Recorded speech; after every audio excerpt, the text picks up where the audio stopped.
আল্লাহ তাআলা ফেরেশতাদেরকে জিজ্ঞাসা করেন, হ ফেরেশতারা, আমার এই বান্দাগুলা ঈদগাহের মাঠে আজকের দিনে কেন সমাবেত হয়েছে?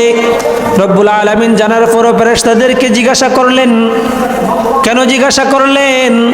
আল্লাহ তাআলা বান্দার পুরস্কারটা স্বয়ং নিজের মুখে ঘোষণা করার জন্য। আল্লাহ তাআলা জিজ্ঞাসা করলেন যে এই বান্দাগুলো কেন এসেছে? ফেরেশতারা জবাব দেয়, বলে, আল্লাহ, আপনি আপনার বান্দাদেরকে একটা বিধান দিয়েছিলেন, একটা নির্দেশ দিয়েছিলেন, হুকুম দিয়েছিলেন, 1 মাস সিয়াম সাধনা করার নির্দেশ দিয়েছিলেন। আপনার এই বান্দাগুলো 1 মাস সিয়াম সাধনা করে রোজা রেখে আজকের এই দিনে আপনার পক্ষ থেকে প্রতিদান নেওয়ার জন্য ঈদগাহের মাঠে এসেছে। আল্লাহ তাআলা জিজ্ঞাসা করে, এই বান্দাগুলোকে কি পুরস্কার দেওয়া যায়? ফেরেশতারা জবাব দেয়, আয় আল্লাহ, আপনার যেই বান্দা আপনার হুকুম যথাযথভাবে পালন করেছে তার প্রতিদানটাও পরিপূর্ণভাবে দেওয়া হোক। রব্বুল আলামিন বলে, হে ফেরেশতারা, তোমরা সাক্ষী থাকো, সাক্ষী থাকো। আজকে যারা পুরস্কার নেওয়ার জন্য এসেছে, যারা রোজাগুলি সঠিকভাবে আদায় করেছে, রোজার হকগুলি যথাযথভাবে আদায় করেছে, আজকের দিনে তোমরা সাক্ষী থাকো, তোমরা সাক্ষী থাকো। আমার জালালিয়াতের কসম, আমার বরত্বের কসম, আমি আমার এই বান্দাগুলো যা চাইবে তাই দিয়ে দিব। আমি এই বান্দাগুলোকে আজকের দিনে মাফ করে দিব। সুবহানাল্লাহ বলেন না? আল্লাহ তাআলা পুরস্কার ঘোষণা করতেছেন, বান্দার গুনাহগুলোকে মাফ করে দেওয়ার পুরস্কার। শুধু তাই নয়, শুধু তাই নয়, যেই বান্দা আল্লাহ তাআলার সন্তুষ্টির উদ্দেশ্যে রোজা রেখেছে, তারাবির নামাজ আদায় করেছে, আল্লাহ তাআলা এই বান্দাকে এমনভাবে মাফ করে দেয়, এমনভাবে মাফ করে বাড়ি ফিরায়, যেই রকম ভাবে একজন সন্তান মায়ের গর্ভ থেকে নবভূমিষ্ঠ হইলে যেই রকম কোনো অপরাধ থাকে না, রব্বুল আলামিন ঈদুল ফিতরের দিনও বান্দাকে এমনভাবে মাফ করে দেয় যে এই বান্দার যারা পরিমাণও গুনার অবশিষ্ট থাকে না। সুবহানাল্লাহ বলবেন না? তো এই রোজা কেমন হওয়া চাই? কেমন রোজার পুরস্কার রব্বুল আলামিন দিবেন? যেই রোজা আল্লাহ তাআলার দরবারে কবুল হয়েছে, সেই রোজার প্রতিদান আল্লাহ তাআলা দিবেন আজকের দিনে। যেই রোজার প্রাণ আছে, যে রোজার দেহ আছে, সেই রোজার প্রতিদান আল্লাহ তাআলা আজকে দিবেন। সারাদিন উপাস থেকেছি, এই উপাস থাকা হলো রোজার দেহ। সারাদিন উপাস থাকা হলো রোজার দেহ। পানাহার থেকে, স্ত্রী সুবুক থেকে বিরত থাকা হলো রোজার দেহ। আর গুনাহ ছেড়ে দেওয়া, রোজার পাশাপাশি গুনাহকে ছেড়ে দেওয়া হলো রোজার প্রাণ। আমরা রোজা রেখেছি কিন্তু গুনাহ ছাড়ি নাই, দেহ আছে কিন্তু প্রাণ নাই। যেমন আপনার মাথা আছে কিন্তু বডি নাই, মাথা আছে বডি নাই, যেই রকম আপনার কোনো মূল্য নাই। কিন্তু রোজা রেখেছেন কিন্তু গুনাহ ছাড়তে পারেন নাই, রোজা রেখেছেন গুনাহ ছাড়েন নাই, সেই রোজারও কোনো প্রাণ নাই। সারাদিন রোজা রাখলেন কিন্তু গুনাহ চালাইয়া গেলেন। রোজা রাখা হলো আপনার রোজার দেহ, আর গুনাহ ছেড়ে দেওয়া হলো রোজার প্রাণ। যেই রোজার প্রাণও আছে, দেহও আছে, সেই রোজার পুরস্কার রব্বুল আলামিন আজকের দিনে দিবেন। আজকে যারা গুনাহ রোজা রেখেছেন কিন্তু গুনাহ ছাড়তে পারেন নাই, তাদেরকে রব্বুল আলামিনের পক্ষ থেকে পুরস্কারের আশা করা যায় না। খলিফাতুল মুসলিমিন ওমর রাদিয়াল্লাহু তাআলা আনহু ঈদের দিন ঘরের দরজা বন্ধ করে দিতেন। ঘরের দরজা বন্ধ করে দিয়ে কান্না করতেন। এমন ভাবে কান্না করতেন যে তার দাড়ি মুবারক পর্যন্ত ভিজে যাইত। সাথে থাকা হযরতে আবু হুরায়রা রাদিয়াল্লাহু তাআলা আনহু জিজ্ঞাসা করলেন, হে খলিফাতুল মুসলিমিন, আপনি তো অর্ধ পৃথিবীর মালিক, আজকের দিন তো হলো আনন্দের দিন, আজকের দিন তো হলো খুশির দিন, এই মহান দিনের মধ্যে আপনি কেন কান্না করেন? এই মহান পবিত্র দিনে আপনি কেন কান্না করেন? খলিফাতুল মুসলিমিন উমর মুসলিমিন ওমর রাদিয়াল্লাহু তাআলা আনহু জবাব দেন, হে আবু হুরায়রা, ভাই আমার, আমি আজকে কান্না করি কেন জানোনি? আমি 1 মাস রোজা রাখলাম, আমার এই রোজা কি আল্লাহ তাআলার দরবারে কবুল হয়েছে কিনা জানি না। আজকে রব্বুল আলামিন বান্দাদেরকে মাফ করে দিবেন, আমাকে আল্লাহ তাআলা আজকের দিনে মাফ করবেন কিনা জানি না। যদি আমাকে আল্লাহ তাআলা মাফ না করেন তাহলে তো আমার ঠিকানা হবে জাহান্নাম। আবু হুরায়রা রাদিয়াল্লাহু তাআলা আনহু ডাক দিয়ে বলে, হে খলিফাতুল মুসলিমিন, আমি তো স্বয়ং পয়গম্বরের মুখে বারবার শুনেছি আপনি তো হলেন আশারায়ে মুবাশশারার একজন, 10 জন জান্নাত প্রাপ্ত, 10 জন সার্টিফিকেট প্রাপ্ত সাহাবী, তন্মধ্যে হলেন আপনিও একজন। আল্লাহর পয়গম্বরের পবিত্র জবানে আপনার নাম একাধিকবার ঘোষণা করতে শুনেছি। আপনি কেন কান্দেন? আপনি কেন কান্দেন? উমর রাদিয়াল্লাহু তাআলা আনহু ডাক দিয়ে বলে, আল্লাহ তাআলা আমাকে জান্নাতের ঘোষণা দিয়েছেন ঠিক আছে, কিন্তু আমার ভয় হয়, আমার জবানের কারণে কখন জানি আমার রব আমার এই জান্নাতের বরাদ্দ কেটে দেন, আমার এই জান্নাতের বরাদ্দ কখন জানি কেটে দেন, এই ভয় হয়। কত ভয় তারা করতেন, কত ভয় করতেন। তারা জান্নাতের সার্টিফিকেট পাওয়ার পরেও আল্লাহ তাআলার এত ভয় তাদের মধ্যে ছিল।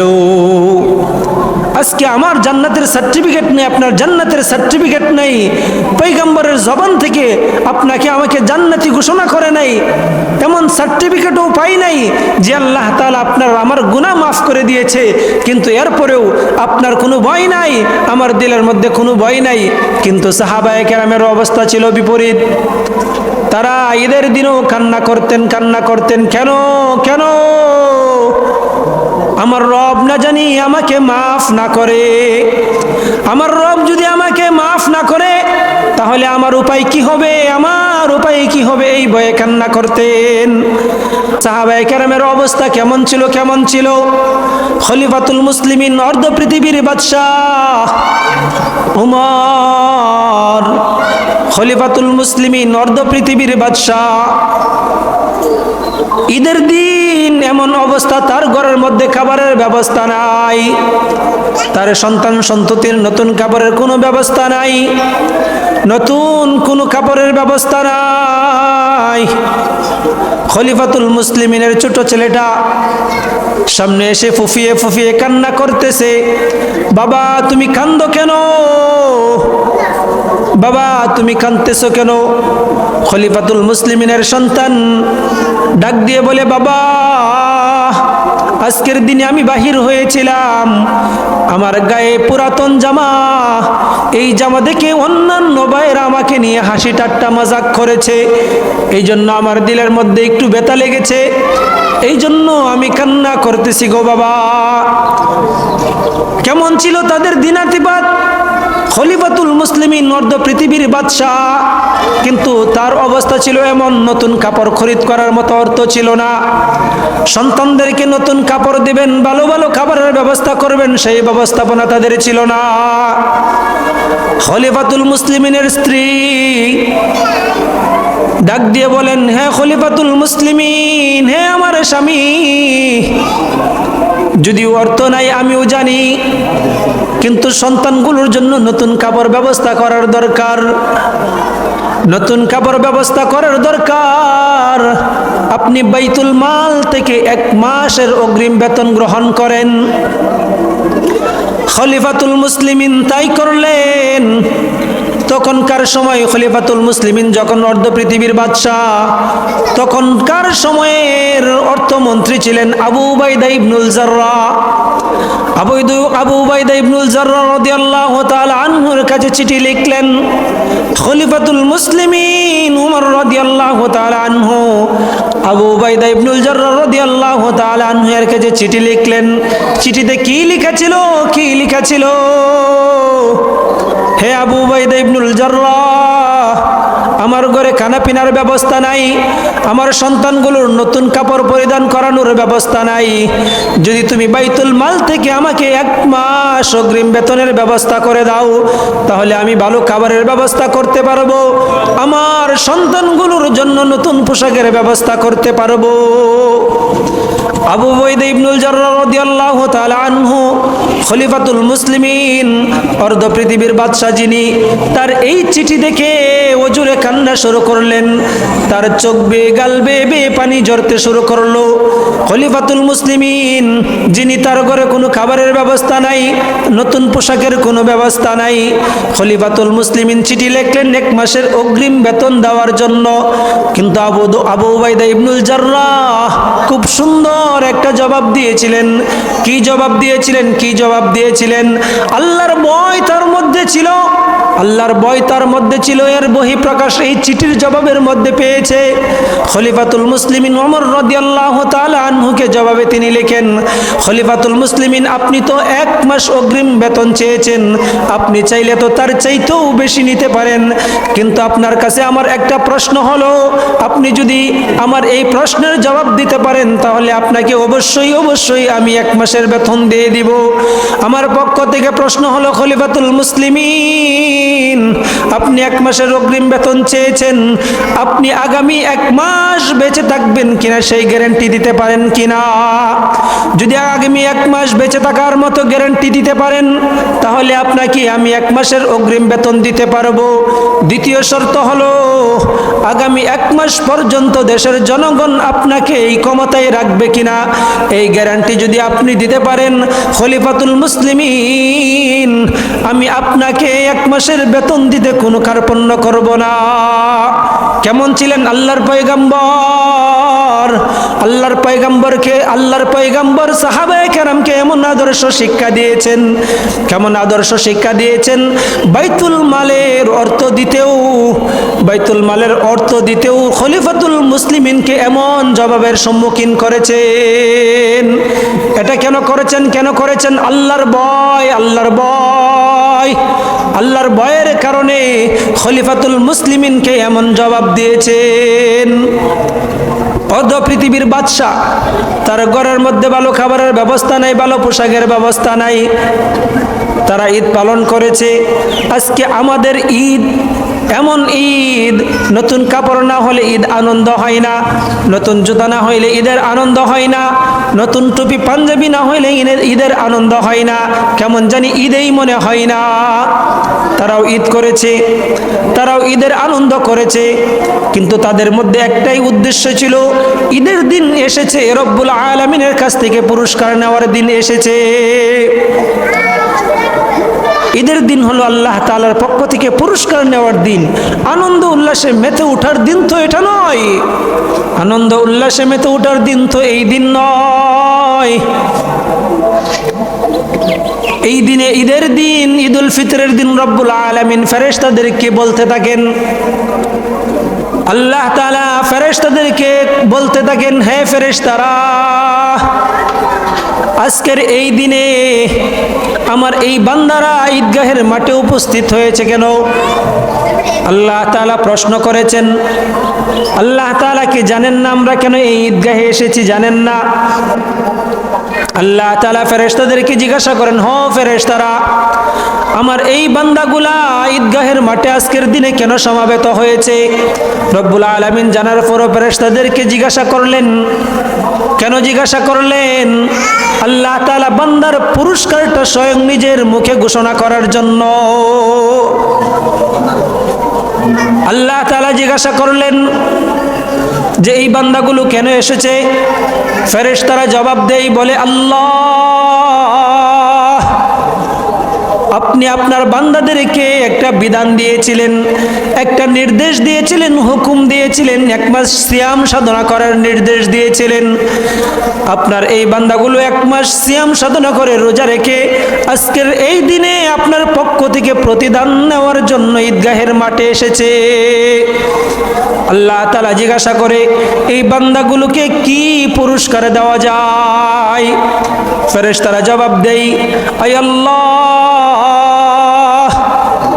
আপনার যেই বান্দা আপনার হুকুম যথাযথভাবে পালন করেছে তার প্রতিদানটাও পরিপূর্ণভাবে দেওয়া হোক।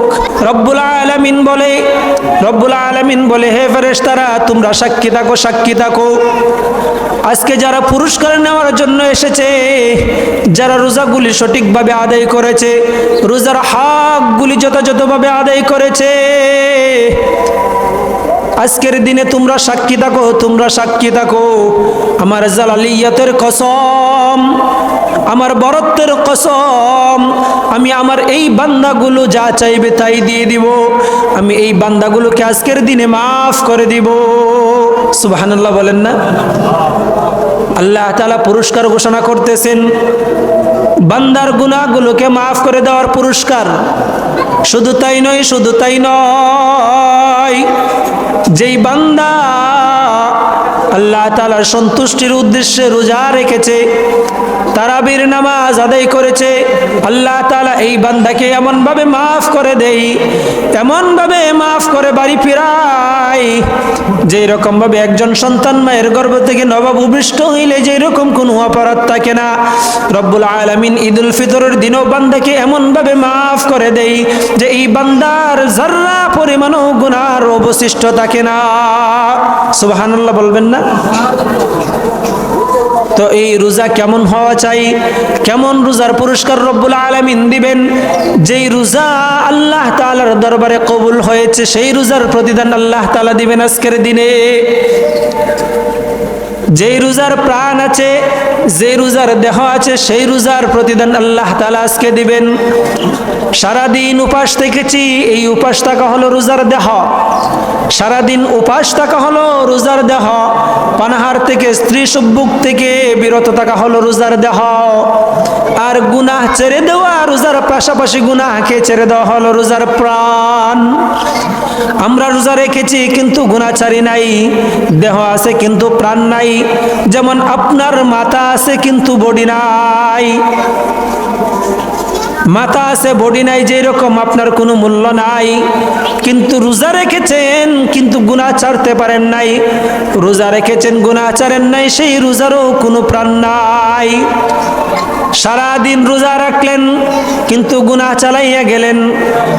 রোজা রাখা হলো আপনার রোজার দেহ, আর গুনাহ ছেড়ে দেওয়া হলো রোজার প্রাণ। যেই রোজার প্রাণও আছে, দেহও আছে, সেই রোজার পুরস্কার রব্বুল আলামিন আজকের দিনে দিবেন। আজকে যারা গুনাহ রোজা রেখেছেন কিন্তু গুনাহ ছাড়তে পারেন নাই, তাদেরকে রব্বুল আলামিনের পক্ষ থেকে পুরস্কারের আশা করা যায় না।